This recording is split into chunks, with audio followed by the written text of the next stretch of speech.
So today we are very happy to have Dr. Njeri Kinyanjui, an independent scholar, who will be talking about uh, her presentation on Beyond Critique, the Utu-Ubuntu business model as a transformative framework for decolonizing African development.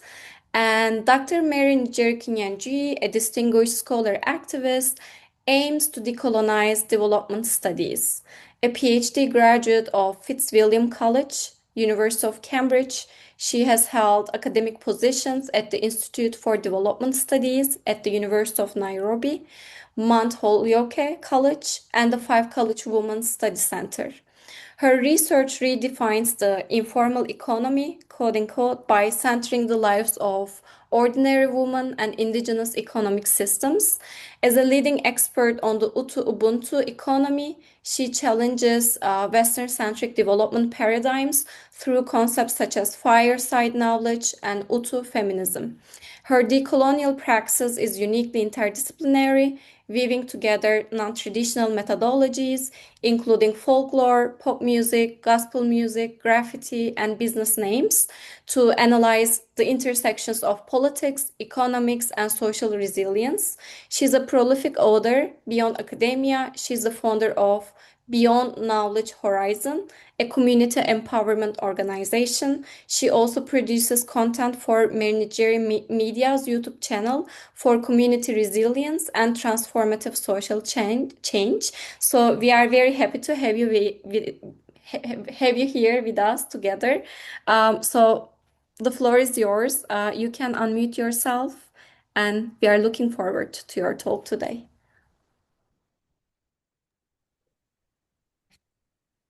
So, hello everybody. I'm having a cold, so I might not be as forceful as I should be, but I hope to have a useful engagement with you this morning to learn from you, and also we share and exchange ideas in conversation, because in my approach for development studies, I've realized conversation, which is an indigenous tool for collecting data, which I call Dereti, is the best way to learn, because you exchange ideas, you talk, agree and disagree, where you are on the same platform. The title of my topic today is Beyond Critique, and this is beyond the critique of colonialism. Then I asked myself, what next? And I propose the Utu-Ubuntu business model as a transformative framework for decolonizing development in Africa. Because beyond the critique of decolonizing, where are we going to? What next? And that is the question I'm going to answer. So, as a way of introduction, you'll find that development studies in Africa has gone through very many phases of terminology, of everything. Prior to 1960s and in the 1960s, we had the modernization perspectives, which were based with ideas like the Rosto development model, that Africa will move from this stage to high mass consumption stage, where it will be like the development world. And in the modernization perspective, Africa was supposed to shed off what was considered the primitive cultures and engage with modern cultures driven by Christianity education. It was supposed to control population. It was supposed to intensify education. It was supposed to adopt cash crop farming and all that. Then in the 1980s, I'll just mention by passing, in the 1980s, we had the period of structural adjustment. This was to sort of address the scaffolding that was holding together the informal economy. And some of the works that preceded these structural adjustments were works like there is no way to progress unless we address the economies of affection, Africa economies of affection, that is the informal economy, uh, the Juakaris, the Swame magazines in Ghana, and make them become like modern businesses, become like entrepreneurial and everything. And I joined the development studies during the structural adjustment period where we would go around small businesses, teaching them entrepreneurial skills, teaching them about secrecy, teaching them about innovation, teaching them about bookkeeping and all that. And I'll tell you my story after that, what happened after a period when I realized that model was working. Structural adjustments included packages of freeing import substitution, freeing exchange rate, introducing payment for services like hospitals, education, and the structural adjustments did disrupt the very life of African societies as we aimed to create a modern economy. In the 90s, we come up, these periods are not very distinct, they interact with each other. We come with a period of good governance, where now we start the process of democratization. The issue was that African countries were autocratic, they were authoritarian, and they needed democratization. And in Kenya, we had the 24 years of President Moi, where we started the democratization process. And those who are following the politics, they can remember the movement for democracy in Kenya. I won't dwell on that, but it was a great movement that was going on to democratize Africa as a whole. Then in the 2000s, we have the Vision 2030s, the Vision 2063, which concentrates on infrastructure. And as they concentrate on infrastructure, they are building highways, they are building shopping malls, they are building airports and all that, which are supposed to bring Africa to be the Dubais, to make Kenya, for example, we have places like the Two Rivers, we have places like the Garden City, we have the TRMs, and we have the express highways. But when you look at this infrastructure, it is not decolonized. It's just following the old railway system, the old train system, the old road system that drove goods from the village to the outward market. So I would say, each paradigm arrives with enthusiasm and fades into obscurity, but the viewpoint never changes. External foreign standard deficit model. And I'll argue that the deficit analytical model reduces complex societies into inventories of lack, laboring people as the poor, illiterate, unproductive, and erases the creativity, resilience, and wisdom that enabled Africans to endure centuries of exploitation. This paper rejects the deficit gaze and embraces the Utu-Ubuntu philosophy, where Utu is human and Ubuntu is solidarity and African epistemologies. Two questions, two worldviews. On one side, what do Africans lack and what do Africans possess? The answer in Ubuntu terms is one of the strong foundations is the Vyama associations managing rotating credit without formal contact. If you look at the African setup right from the beginning, there was in traditional society, which was being called Guatio, labor pools, and Matega, gifting, where people used to exchange goods. These things were transformed to become what today become like barrio societies, wedding committees, pooling resources and all that. And what also remains, extending trust-based credit across marketplace. And we have places like the Suame magazine in Ghana, the Juari artisans who are fabricating machinery and furniture from scrap metal. Then we have the grandmother's songs carrying economic wisdom into everyday life.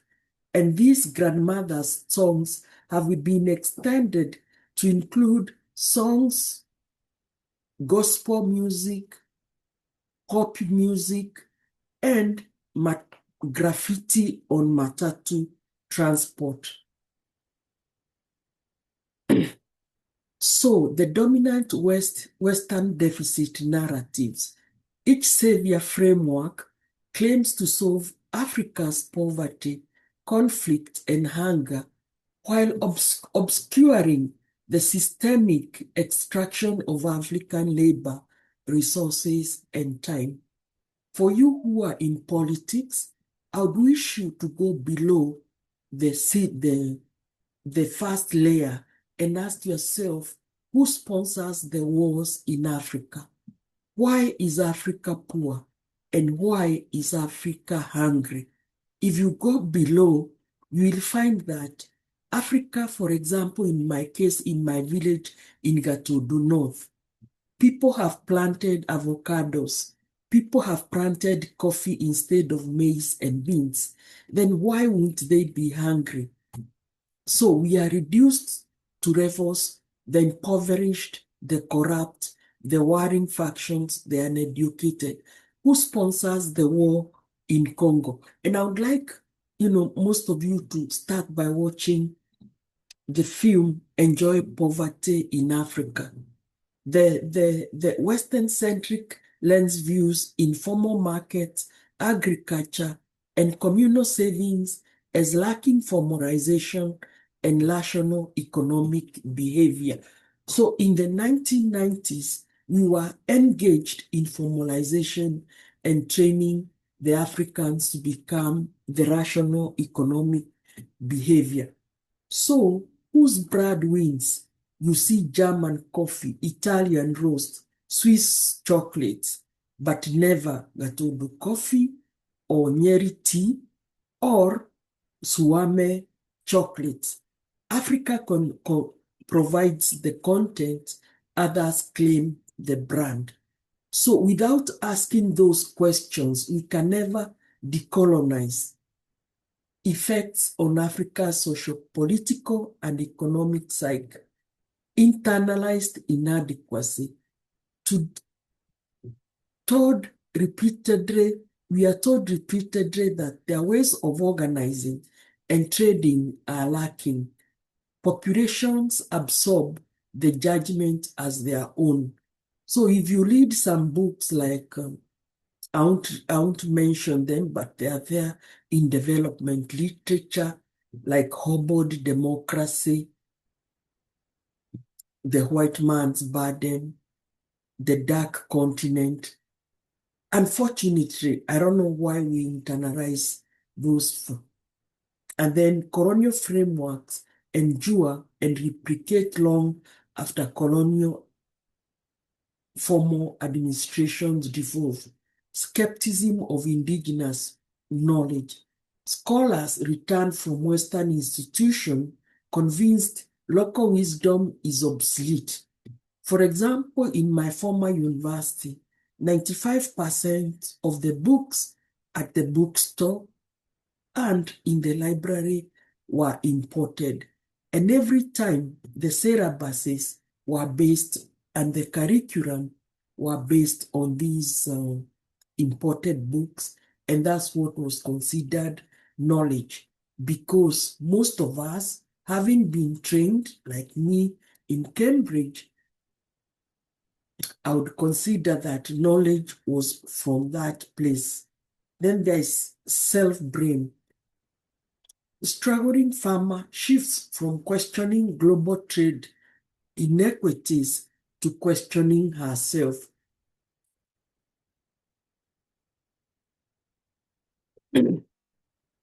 You find people saying, I'm poor because I'm poor. I'm poor because I don't have resources. I'm poor because I'm not educated. I'm poor because of everything. The deepest tragedy, the deficit narrative, has convinced generations of Africans that their poverty is their own fault. And when did my decolonization begin? I begin by saying that for me, I did not begin my decolonization when this wave of the colonial perspective began.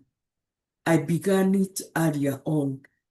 And I started with my grandfather, who was my first professor of decolonial logic.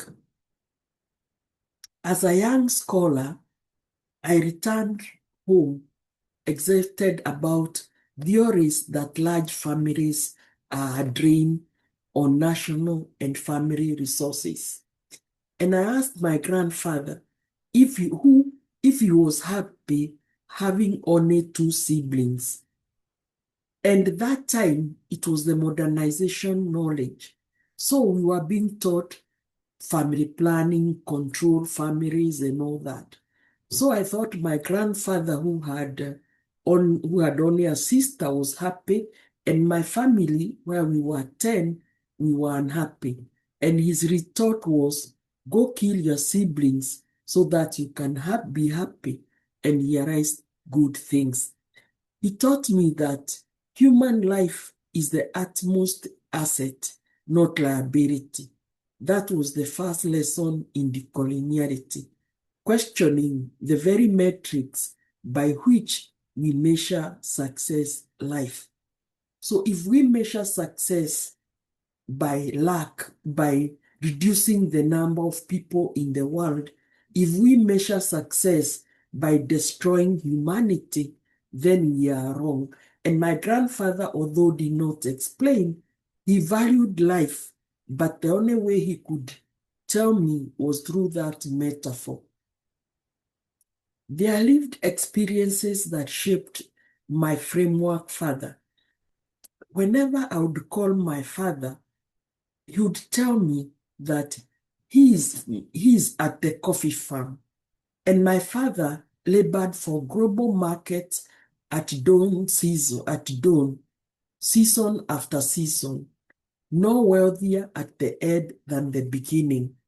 So whenever, I would call my father and he tells me I'm at the coffee farm, and I'm imagining that my research is financed by the World Bank. My research is financed by a loan. My conscience would prick me. Njeri, do you have to continue relying on loans to do your research? So on the basis of that, I chose to be taking cooperative loans. Cooperative loans are like the credit schemes here in America to finance my research. And then I had a violent home invasion, which forced me to question about the development that I was preaching and practicing. This violent home invasion, they took away all my property and also sexually violated me. So I was questioning, had development engendered a class so disenfranchised that violence became its language, and forcing women into submission became for issue. Then there was the role of Nyahururu Taveta women, not formal institution, but a collective of local women deemed poor and uneducated who visited me, offered me food and money and comfort, and told me, don't give up. And this is where I started now. This was a lesson teaching me about new feminism, a new way of looking at things. Then there was my grandmother's song, Bia Shokire, when money was introduced. Before money was introduced, that was in the 19th century, a cow embodied a relationship and a legacy. Money, she sang, ushered in hatred and broke bonds of reciprocity. She said a man could demand death from his wife while they were in bed, and a son would also demand death. So the beginning of the breakdown of the household economy came with the introduction of money, and the granary was replaced with the shop. Then there was this poem which was written by my daughter about structured living, a life of alarm clocks and traffic congestion, dictated by monthly salaries and quarterly evaluations, where why has been supported by proceed. And what effect did it have? Cooperatives, which embodied communal support, were affected by the neoliberal life that came with structured living. Incentives were put in which forced some individuals to exit the cooperatives, and leadership was shifted to urban elites. Dairy and coffee sectors disintegrated. When the communal heart of an economy is removed, the body dies. The formal sector, unfortunately, at the same time, the formal sector cannot absorb the millions who need work. So majority are pushed into informality, then criticized for being informal. The trauma of marginalization. Trauma is not only what is endured, it's also the very opportunity perpetually out of reach, the elusive advancement, the denied loan, and withheld respect. Where trauma lives, if we look at our lifestyles, there is a lot of trauma, and nobody addresses the trauma of colonialism, the trauma of neocolonialism, the trauma of structural adjustment, and the trauma of the governance crisis, and the trauma of infrastructure. The farmer whose coffee enriches a foreign corporation while his children go hungry. The market woman told her trade lacks legitimacy without a formal contract. The graduate with no employment dependent on struggling relatives. The Kawasukari perpetrators were not monstrous. They were men conditioned to believe themselves insignificant. Systemic oppression generates not only victims but aggressors who redirect their rage to those who appear to have escaped. Healing requires reconfiguring the systems that perpetuate marginalization, not therapy alone. The informal economy as resistance. When illness struck,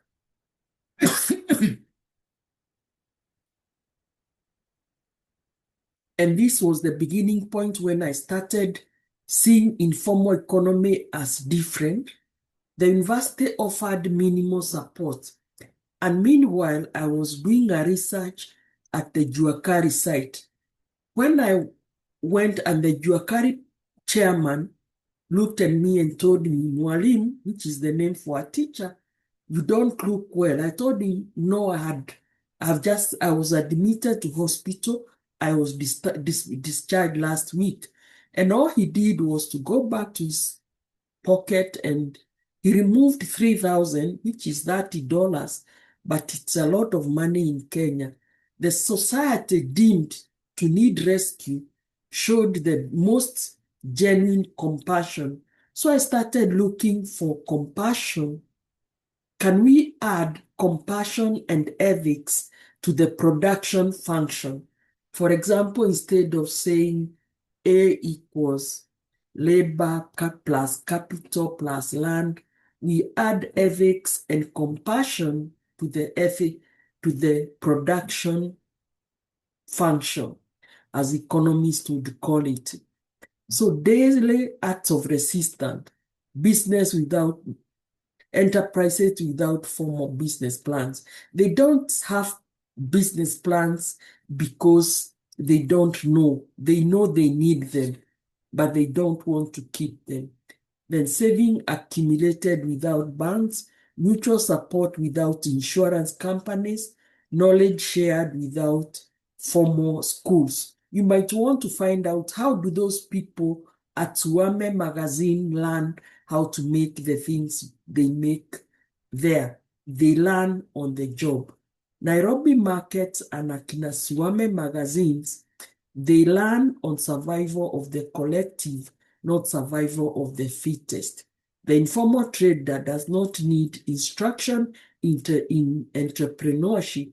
She needs liberation from frameworks that criminalize her innovation. Utu-Ubuntu, 3 organizing principles. Relational commerce. Business transactions are interwoven with the social relationship and reciprocal obligations. Trading cultivates relationships for future commerce. Credit rests on trust, not conventional assessment. A verbal commitment is enforced not by courts, but by social exclusion. Collective long-term gain. Traders prioritize community well-being over immediate gain. Neighbor success is a collective resource. They will attend each other's funerals, marriages, baby showers, welcoming children, and all that. So you find that the entire market is an entire ecosystem that combines social, economic, political, and all that. And sometimes we assume that they don't discuss politics, but what I realized that in the market, they sit and discuss whom shall we vote, and they analyze the pros and cons. So even when we go to campaign,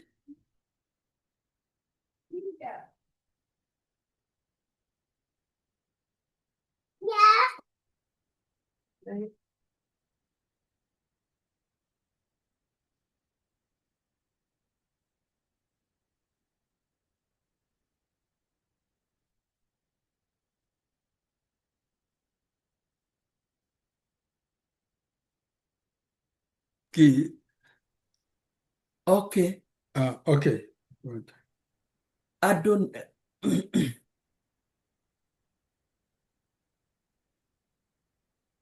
Philosophical foundations of the Ubuntu economy. Adonioido. People are wealth. We don't dismiss people as consumers. We don't see people as consumers and destroyers of each other. People are not disposable. They are part of the process. So social capital as Karen. The richest person is not the one with the largest inventory, but the one with the most robust network of relationships. to call upon in times of need.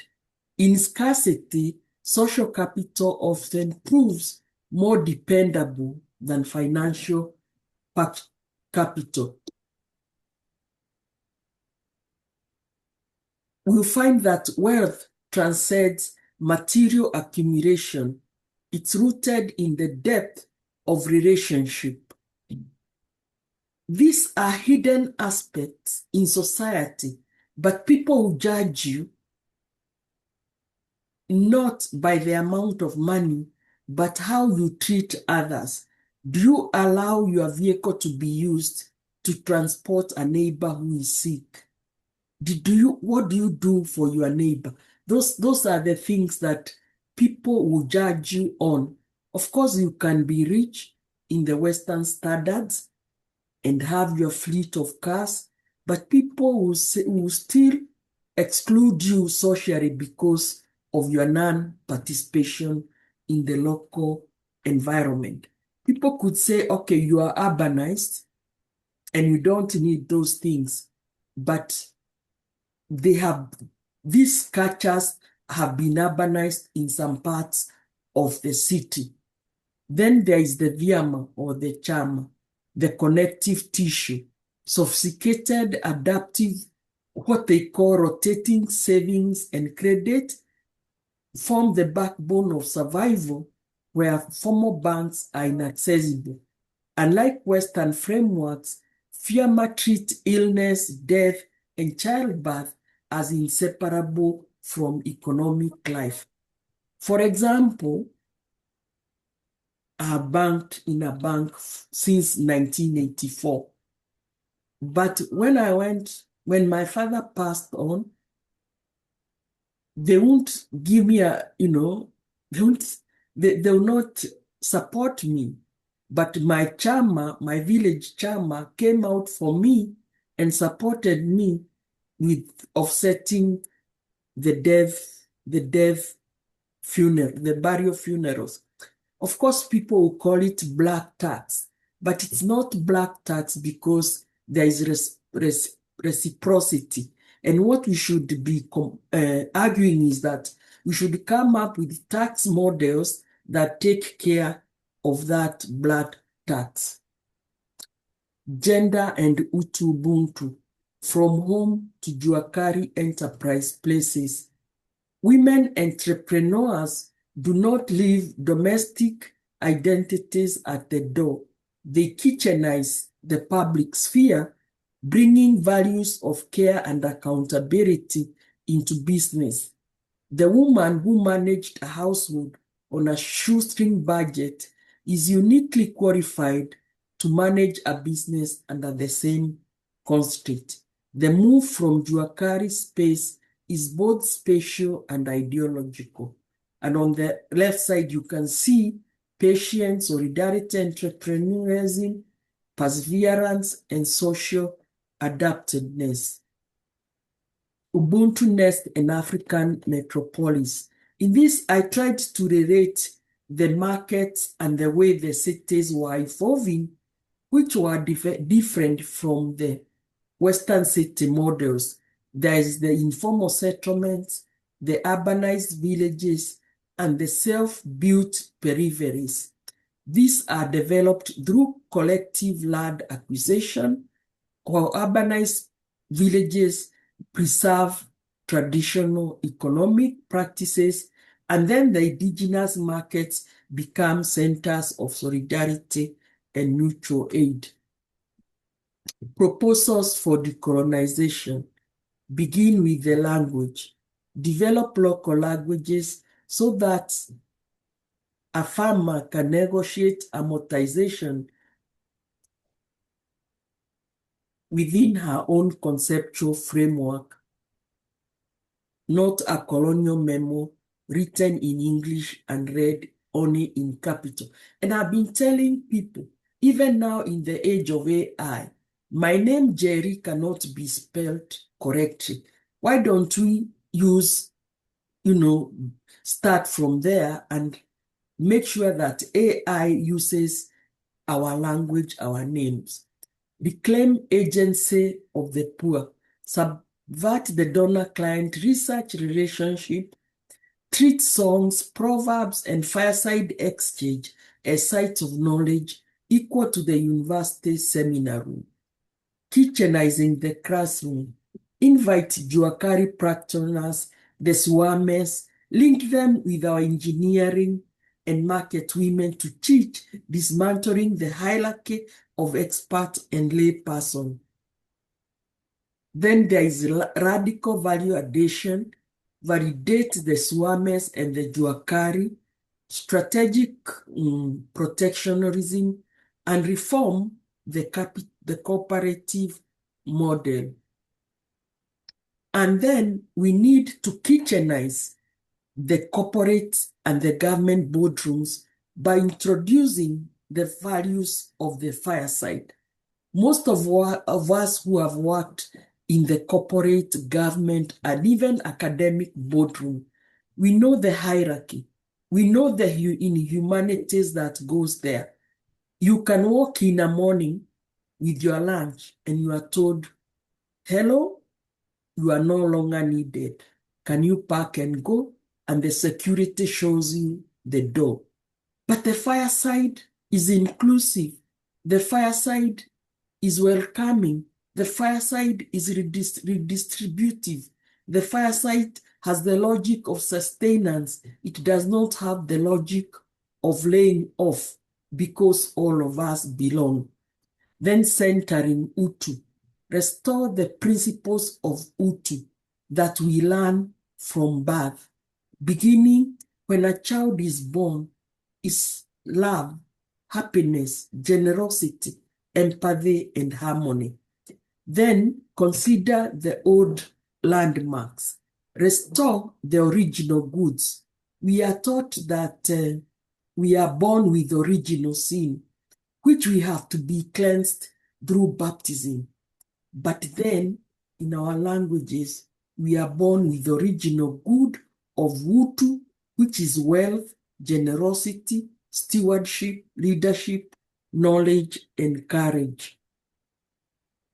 Then, casting the net on the left side. Now, my grandmother's song about the introduction of money, it showed that a gift at that time was a gift and it outlasted the gift itself. But when money came, it broke down everything. I'm not saying we do away with money, but can we rethink how we use money? Then finally, I want us to think about Aguha's Bay. That what I want the system, the decolonial system, and to stand side by side like the Indian Ocean and the Atlantic Ocean, where they meet at Aguha's Bay at the point in South Africa, where they stand shoulder by shoulder without each losing their identity. They encounter each other without subordination. Two ways of knowing, meeting as equals. You see, if you look at the Tana River, where it joins the ocean, it flows for a long distance, but then it gets submerged and you'd never know whether there was any Tana River. So, what I would like to see is we have a warm current and the cold current interacting like happens at Aguha's Bay.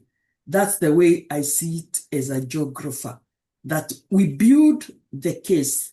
We are not going to sit in broken systems. I'm sure those of us, like in Kenya, without naming names, have seen women joining the broken systems and behaving no different like the men, supporting those systems. But if they went there with their feminine logic, ideologies, values, and norms, and they stood firm, just like the warm current of the Indian Ocean, as it meets the Atlantic, then things would be better.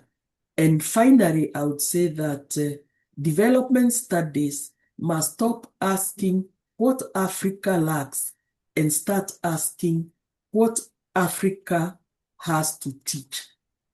Thank you very much. We can have discussions and questions. Thank you so much, Dr. Kinyanjui. Now the floor is yours and Professor Makonis to engage in a short conversation about your presentation. Thank you again for this thought-provoking presentation. Okay. Thank you very much for this excellent presentation. I want to start from where you are at the moment. Before this session began, you had your two granddaughters or your grandchildren with you.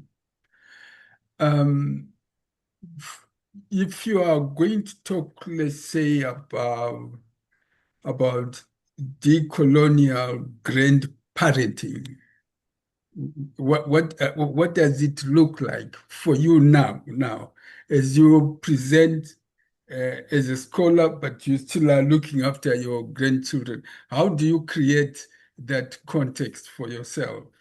Right. The way I see myself parenting as a grandmother, I wish I could sing for you a song in Kikuyu. Do sing for us, yes. This song, a woman in the urban area takes the children to the village. And this woman says, don't let the children eat the food the father ate. Okay? Then this modern woman will say, don't, you'll be surprised if you are asked whether the dog eating, what is the dog eating greens? That's the contradiction. So in this song, the grandmother is labeled as backward. The grandmother had to be disintegrated from the system of child rearing. And you find that even in place like other place on the TV, they depict the mother-in-law as poisonous, as deranged, trying to disintegrate the grandmother from the family. But in the decolonial parenting, I want to bring the grandmother central to the layering of the children because she has knowledge that she can share with the children. She can pass on values, and she has central values to play in the children, in the way she treats children. But the detachment of the grandchild, of the grandmother with the grandchildren was the beginning of the problem. Because you find most of the modern families will not allow their children to interact with grandchildren. But in a decolonial perspective, I would argue for integrating the grandchildren into parenting and playing important role. For example, here in Arizona, when we go to pick children from school, I see it is the grandchildren who are there. When we take them for anything, I see grandchildren playing an important role. But when it comes to the African context, the grandmother is a witch, the grandmother is backward, the grandmother is primitive. But for me, I valued my grandmother because even in my decolonial perspective, the song that my grandmother taught me has been the basis of my decolonizing my knowledge. Mm, mm. Mm. Okay, now let me continue with this, with the line of thought that I have. If you were to ask your grandchildren now, because you are with them as you are presenting, what do they think you are doing? Mhm. From their perspective now, they know you as a grandmother and all that, because we remember at the beginning they were hanging around you. Where are they at the moment? Now they have gone to school. Oh, they've gone to go. Ah, okay. Because it Yeah. would have been very interesting to get a sense from them what they think their grandmother is actually doing. What is their perception of their grandmother in this other new role that she plays? Mhm. They know their grandmother works. They Uh-huh. know their grandmother reads. Uh-huh. They know their grandmother writes. So Ah, okay. That's that's that they know. Okay. Okay. that one they know. That's what they know. Okay. Okay. Yeah. Right. Yeah. Yeah. That's very useful. But do they know what their grandmother writes about? But not at this point. Not at this point. Not at this point, they don't know what they don't know what I write about. About. But like a book I wrote about the scars on my feet. I Uh-huh. write about them and I say, I hope Lydia and Lucy, you won't interpret the scars on my foot as Uh-huh. backwardness. Uh-huh. Yeah, they are for someone who navigated Yes. Yes. different worlds. Okay. Okay. Mm. Okay. Now my last question, then I'll hand over to my to my colleagues. Um, when you are looking into the future of this body of scholarship, where do you think we are heading? Right. If, for example, we were going to be alive 40 years from now, what is the future orientation of this body of scholarship? Because for me, scholarship is only meaningful if it can enable us to shape a future that we will never see.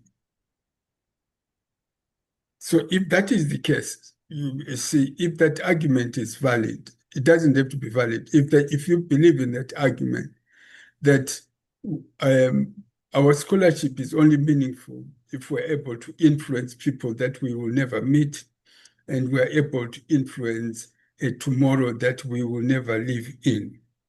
If that is the case, if you were, for example, as a novelist, as a storyteller, you were to create a story of scholars 40 years down the road, what will they be talking about?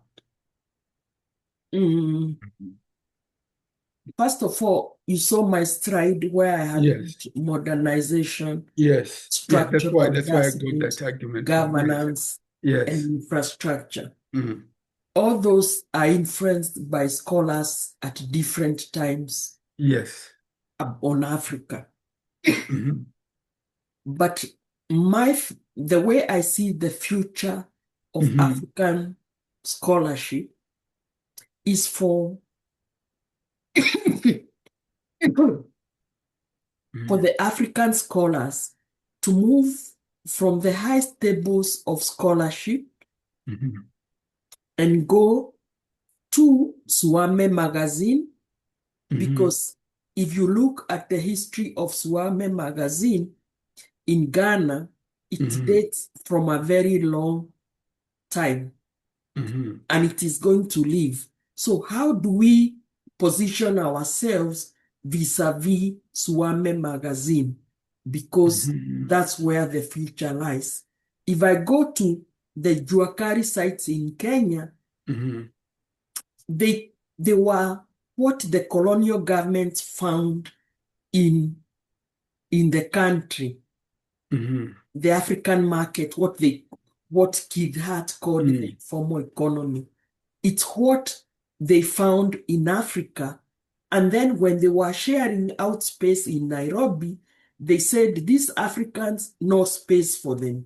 They can move around, or they can have what they call periodic markets where they'll come and trade.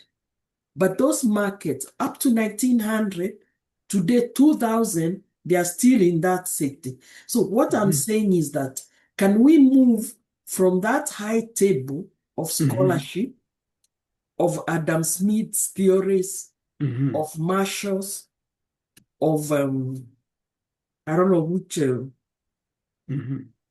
and come back to theorize from these people's perspective, because that is where the future lies. We are seeing the withdrawal of funding. We are seeing the changes that are taking place. So we have also got to change the way we approach. And if we can come down and, look at a song. I don't know, you look at a song. How can that song inspire you into understanding the economy? Okay. Yeah, Okay. that's the kind of thing I'm seeing. That's the kind of thing you're saying. Okay. For example, there's a song which says, "We are the seed." How does that song of the seed inspire you to see the economy?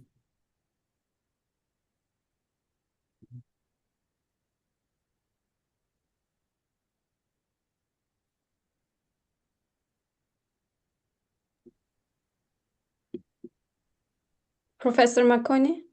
No, I'm back. There was a call. Yes, I think that's fine. I'm happy with what. Right. Let me hand over to my colleagues to Osge. Thanks again. Now we are opening our discussion to our entire audience. And I would like to start with the chat box because we have a couple of comments and questions. So, Michael is very happy to join your session today. And he makes a connection with your presentation and the content of Barbara Kingsolver's novel, which is titled The Poisonwood Bible. The book describes unforgettably the cognitive dissonance experienced by an American family of Southern Baptist missionaries in 1959-1960 Congo, and a very powerful depiction of Ubuntu as witnessed and experienced variably by the clueless Appalachian pastors, young daughters, and down-to-earth wife at the village level in rural eastern Congo, and in Stanleyville, the independence movement led by Patrice Lumumba. And he says that it's the best depiction he knows of the contents of Ubuntu that he has encountered for a white Western readership. And he says, Asante Sana, Mwalimu Mary. And then we have a question from Cecile. She asks if you could expand on your notion of Africa's economy of affection. The term economies of affection is not my concept. It's Goran Hayden's concept. So I would suggest maybe you read his works, what he says about that economies of affection that are holding progress. And economies of affection was the relational part of economies, which had to be dealt with before progress was made. So it's not my concept, it's Goran Hayden. I said the structural adjustment was informed by many writings, some of them like the economies of affections writing, which believed that the whole African economic system had to be overhauled and restructured so that progress can be made.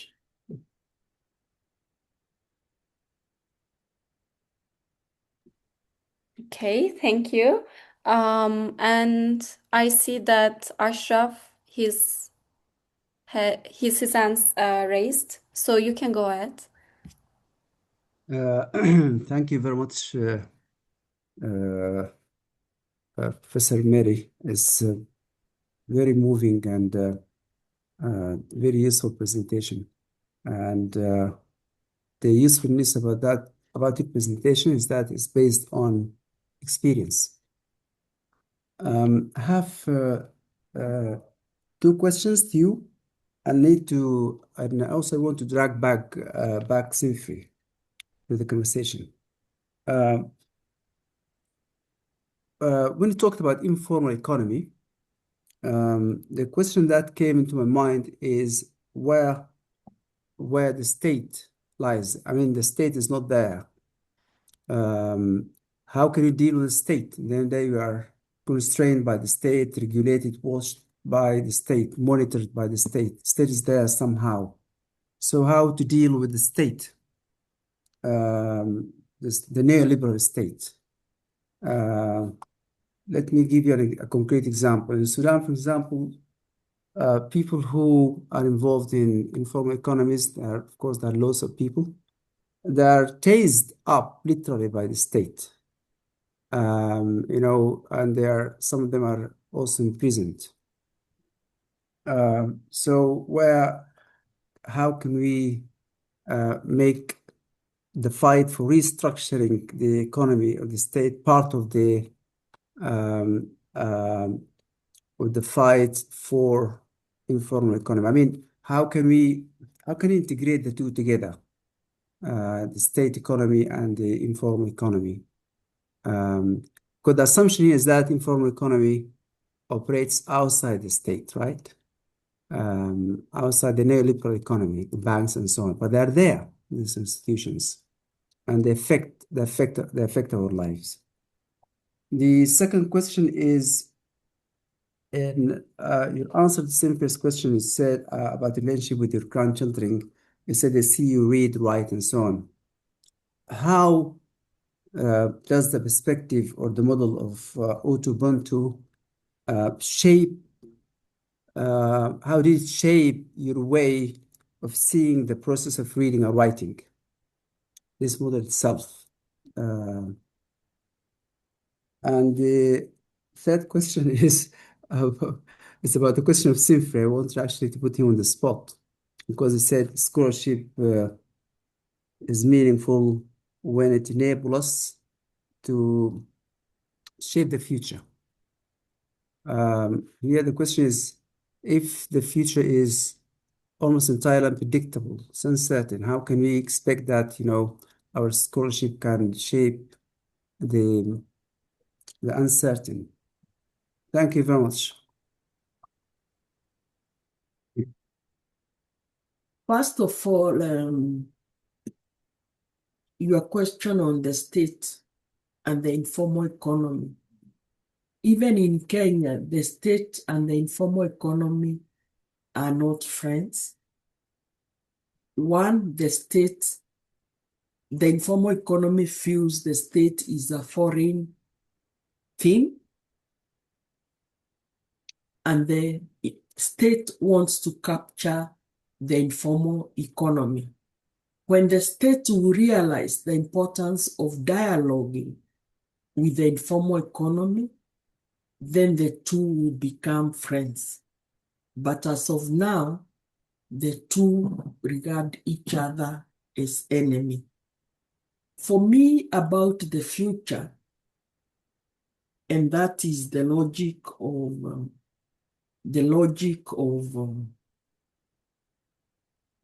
of how I'll shape the future. Sometimes I'm not very worried about how I'll shape the future. I have two principles which I use. The first one was when we were kids, we would throw stones into the deep part of a river. And this stone will generate ripples.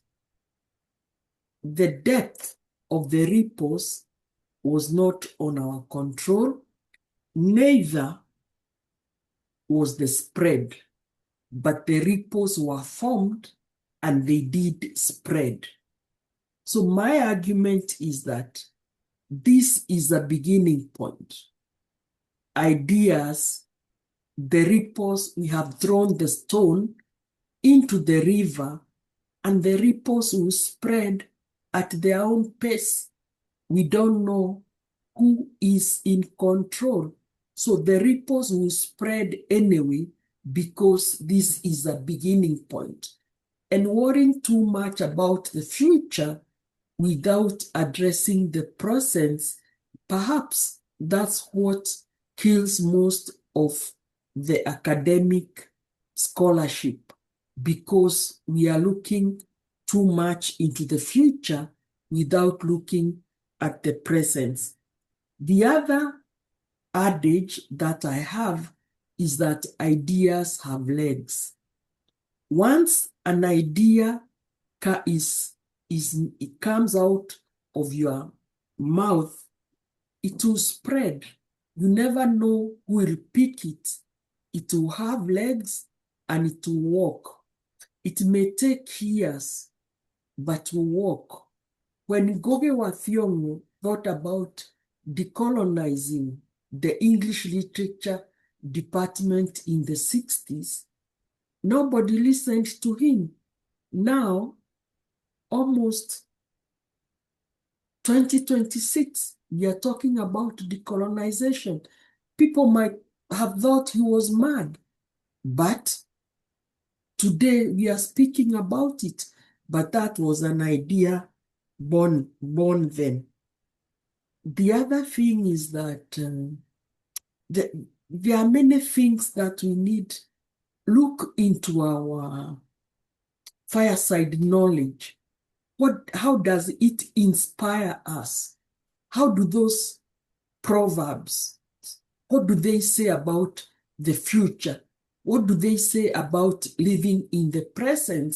And what do they say about what is to come? Then we combine the knowledges. For example, in my case, this work is not sponsored. The PowerPoint, somebody generated them for me after I gave him my paper. The point is that you will always have people to help you, because I have been out of the academy for a long time. I've been looking for a job, but I can't get one. So the point is that we have to live on hope, because we are pilgrims of hope. And that hope is what will make us move ahead. I didn't get your second question. Thank you. My second question is about reading and writing, because you said your children your grandchildren see you read and write. They usually that's the perception of you, reading and writing. Is that correct? This is what you said. Yeah, they see I read. They say I read a lot. Yeah, is that what you're saying? What I'm asking is that the Utu-Ubuntu, the model itself, how did it affect the way you read and write? It affects the way I read and write in the sense that I go back to the relationships I had while growing up. I write about what I care about, how people inspired me, from my grandmother, from my aunts, the messages they told me about, the village that brought me up, what it made me think about issues, and what were their expectations from me. That humanity that constructed me, the solidarity that helped in my construction, from building schools together on the basis of self-reliance, Those are the principles that I have never lost. The principles of solidarity, people working with people to help me out. For example, now, this presentation I'm making, somebody might have just said, well, if it's not being paid, I'm not going to participate in it. That's not the issue. The issue is, since I'm driven by the principle of Utu and I want to spread my ideas, I participate. So that's how the Utu-Ubuntu plays around, and people have invited me, so I also participate. So it's a long process, and I wish the Oh, book, yeah. Go yeah, on. Yeah, please. yeah, the book, The Scars on My Foot, was available on Amazon. And you see how I have progressed from working with others and building relationships and Mm-hmm. coming up with terminologies. Mm-hmm. Yeah, that's so sorry. Sorry, I will give the floor to Cecile because she has a lot to say. This is her baby, informal economy. But can you said something about the case where informal economy and the formal economy of the state can become friends. Can you just please elaborate on that a bit? What I said is that what our governments need to realize is that they also have to understand what the informal economy is, because they rely on ILO, they rely on Keith Hart, and they won't listen to my work. If they listened a bit, 1% to what I have written about the informal economy, they wouldn't be doing the things they are doing. But because they are told by ILO, oh, informal economy is not decent work, or informal economy doesn't pay tax. If they listened to just 1%, I've spent close to that 10 years studying informal economy, but they won't do so because where are the advisors from? Thank you very much. Lots of thanks. Thank you. Now we can move on to Cecile. Yeah, thank you very much for this wonderful work. I just want to say that Keith Hart, I mean, you may criticize him, but he has never argued that informal economy is not proper work. Is actually the contrary. And I think it's important he's actually, with his Ghanaian colleagues, he was the first one to draw attention to it, at least in the literature that we got access to. It doesn't mean that nobody has ever written prior to 1967, I think the first paper that he produced. So Keith Hart never argues that informal economy is not proper work. So I wanted to come back to your argument, first of all, about informal economy and the state. All the studies have shown in informal economy, although produced by Africans, and you may not be one of them, but the state is never absent from informal economy. Actually, informal economy functions as a buffer because it enables people to make a living, and it's the best way to prevent people from,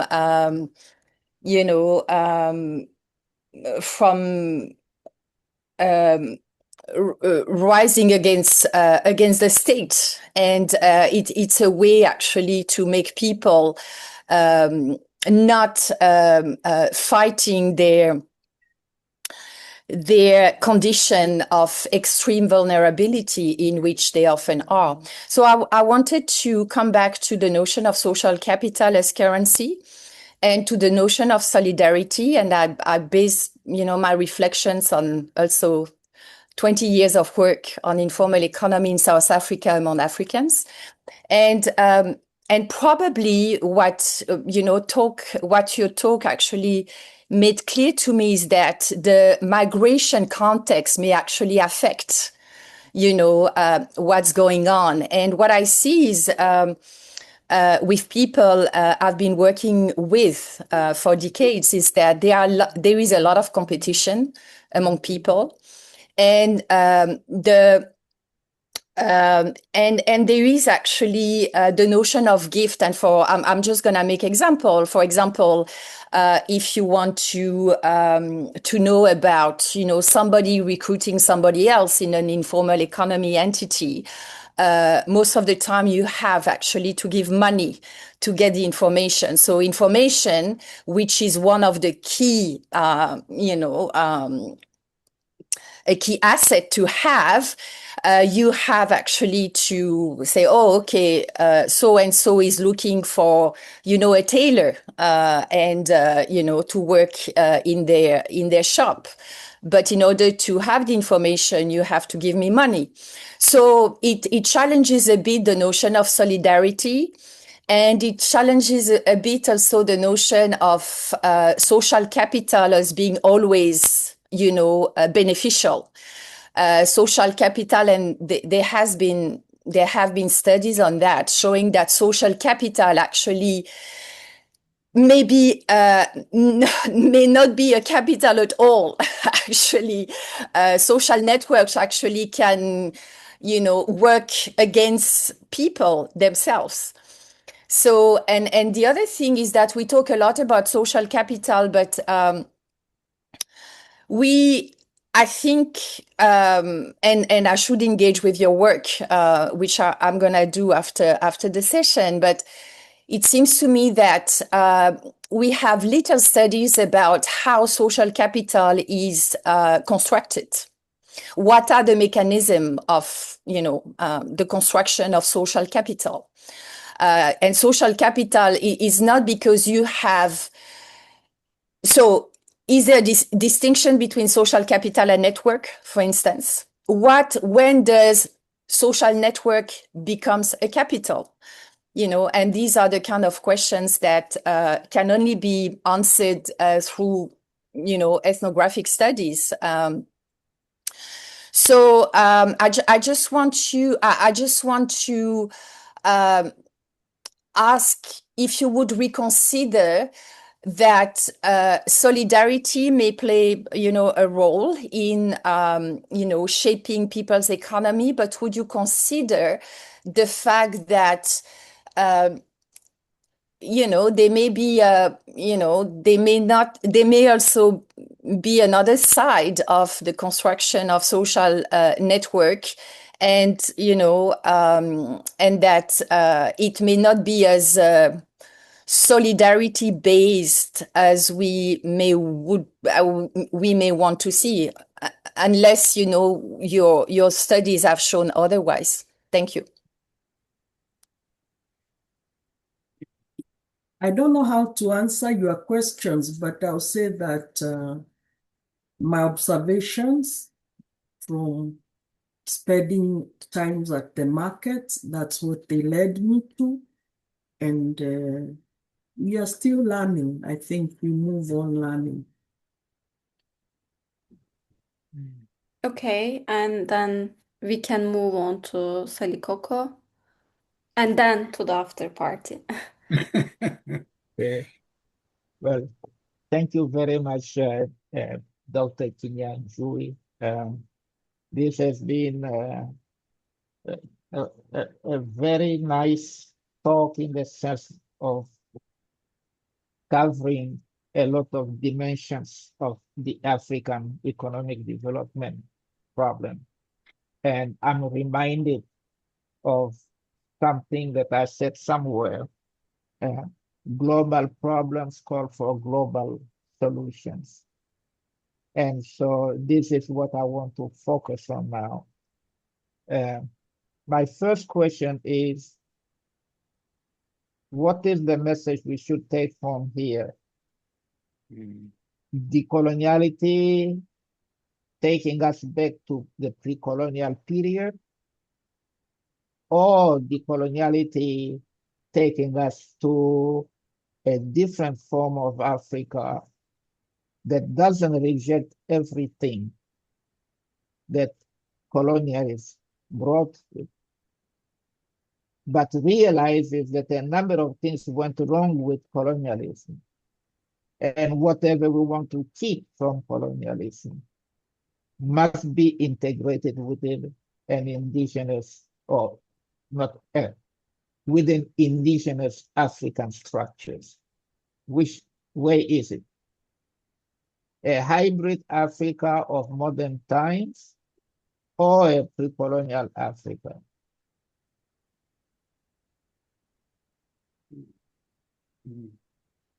I think that is a difficult decision to make, but what we need to know is there is a lot to learn Okay. from. Yeah, go ahead. There's a lot to learn that we don't know, and we cannot just dismiss the indigenous aspects. There's a lot to learn. And what I've been doing is to try and learn from those surviving institutions. For example, when I couldn't build a house because of structural adjustment, I went into the informal sector, and that's how I built my house. That was self-reliance, which I had learned from ages. So I used self-reliance and solidarity, because solidarity, people provided, when I was moving in, people provided things. I was an academic with a degree from Cambridge, but I couldn't afford a house. So how did I get into the informal sector? If somebody, meanwhile, Columbia University was studying housing in that area, could I have told them I have a degree from Cambridge University? And they had a model that a level of education influences housing. So let's face facts that what I'm saying is that we move or not move. What I'm saying is that what can we learn? That's what I'm saying. I'm not here, what can we learn from our societies? What have sustained them for this long? When my friend had cancer, she was a professor in the university. Her insurance expired. What did she do? She went back to her village community to fundraise for her. But the village community has always used that solidarity to support each other. Those are the things I'm saying. I'm not saying we go back to pre-colonial Africa. I'm not saying but we need to understand how these things operate. Yeah. We are not going to measure and development models. We know that how they are. Okay. I agree with you, but then we are dealing with the wicked problems. And I'll take the experience, an example, a personal example of my own life in my own extended family that I have been struggling with. So when I was a child, along with my siblings and cousins, the extended family did everything to put us in school. And the support could go all the way to high school, because after high school, you either got a scholarship to attend the university or you couldn't go anywhere. So very few of us really succeeded.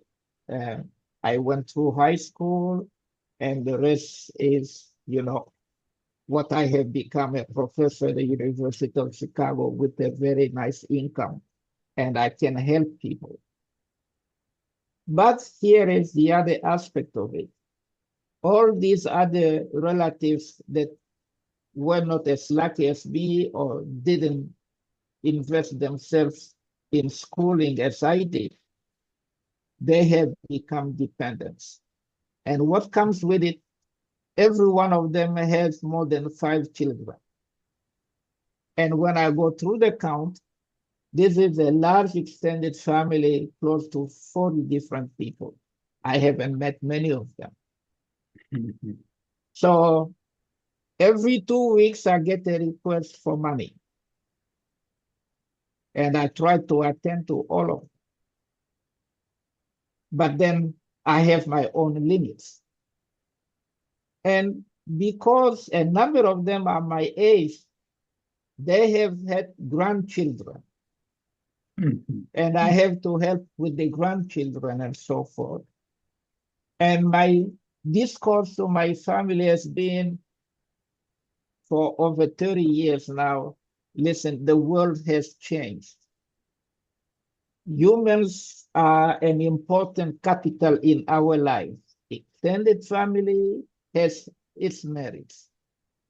But if you keep producing children without anticipating what's going to happen to them, while the school system is collapsing, while the job market is depreciating, there are few jobs that are being created while the population is exploding and so forth. Somebody will have to attend to this human capital. But then from my point of view, being the only one in my family with enough income to help is really draining. The younger children don't even know my age. They keep writing to me as if I was 20, or as if I would never die, or as if I would never fall sick. Something must change. And that's why I was asking whether we have to return to pre-colonial Africa, or we have to figure out how to fashion a new Africa that is consistent with all the economic challenges and so forth. And I have another question, but if you want to comment on this, then I'll appreciate it. But if you look, who recommends the models of education? Who recommends the financing? Who extracts the gold and the cocoa and everything? That's what I want to get to. Yeah, so who does those things? So when we sit and watch those things and we can't mention, in my work, I showed the trajectory of how those things move. And I was Okay. trying to explain this is where we are going. Now they have moved to infrastructure, which is not linking the agricultural areas with urban areas. So the point is, if people who are in position, me, I'm not in a position to say the models are wrong. All I can do is explain how people are surviving. Yes. And that's what I'm doing. Well, you are very right. The model is terrible. You know, I won't just say it's wrong. It's terrible. Yeah, but And who the decides? reality, the reality, yes, and this is my point too. The reality is that we got the colonizer out of Africa, but we maintain the colonial system. Yeah. And the colonial system is within Africa. That African children, I mean, African natives are exploiting their fellow Africans. There is rampant corruption in our governance. Every political system has a certain amount of corruption. But in Africa, as a colleague in Senegal told me, we have taken corruption to the extreme. It's like the way of doing things. So when you talk about the infrastructure in itself is not that wrong. It's the way that the infrastructure is being used. And if we are still working for external markets, it's our leaders that have to revise things, you know, to create economies that work for Africans and not for the external market first. If the infrastructure brings along a number of problems, well, take it this way. Reduce pollution on the highways and there will be fewer people that get sick from the pollution. especially in the city. And that means less money spent on healthcare because there would be fewer expenses. So the thing here, and you check the distribution of salaries. So in other words, we cannot continue just to blame everything on the colonial period. We have to figure out how we are coping, how we are managing things in the colonial period. How can you explain that an African president has a salary higher than the president of a developed country? How can you explain that parliamentarians in Africa earn a salary higher than that of a university professor in the United States, while the rest of the population is suffering? How can you explain that the parliamentarians are always paid, but the medical doctors, teachers, and so forth, they don't receive their salaries regularly, and the salaries are just a token mode of payment. They are still being exploited. I'm sorry to interrupt, Yeah. but it's past 10:30, so we'll have to move to the after session, and you can continue the conversation there. Professor Makoni, do you have any closing remarks? No, I don't. I'm looking forward to the after party.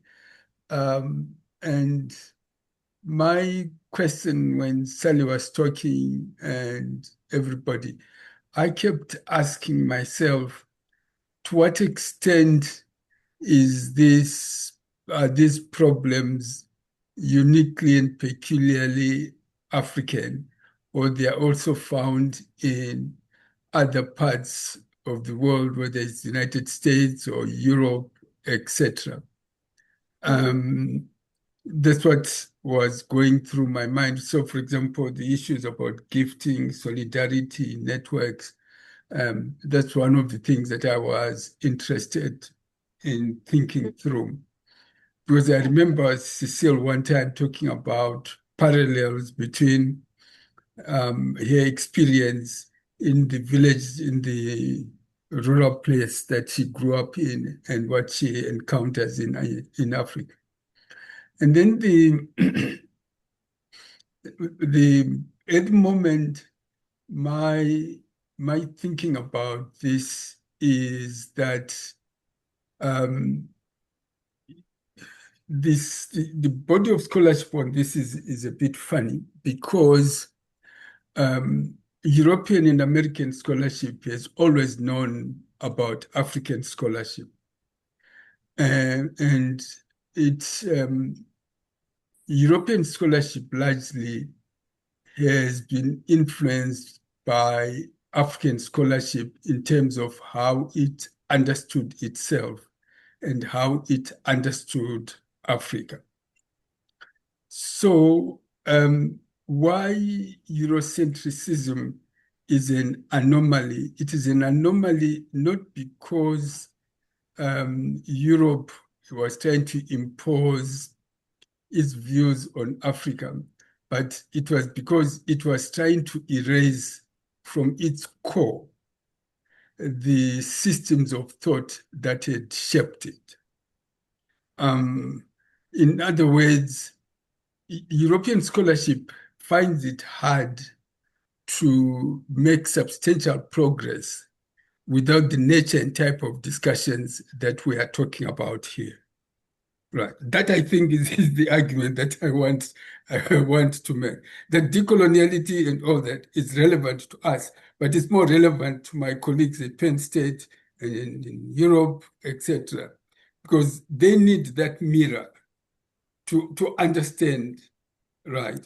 For all of us here, it's relevant. We understand it, but they need to see how their thinking was shaped by what we are doing. Right. So, for example, the issues about informal economies, etc., even in rural Pennsylvania, there are a lot of these informal economies that one sees. Right. Anyway, let me stop. Let's move on to the after party. Right. Let's move on to the after party. Michael Scott, do you want to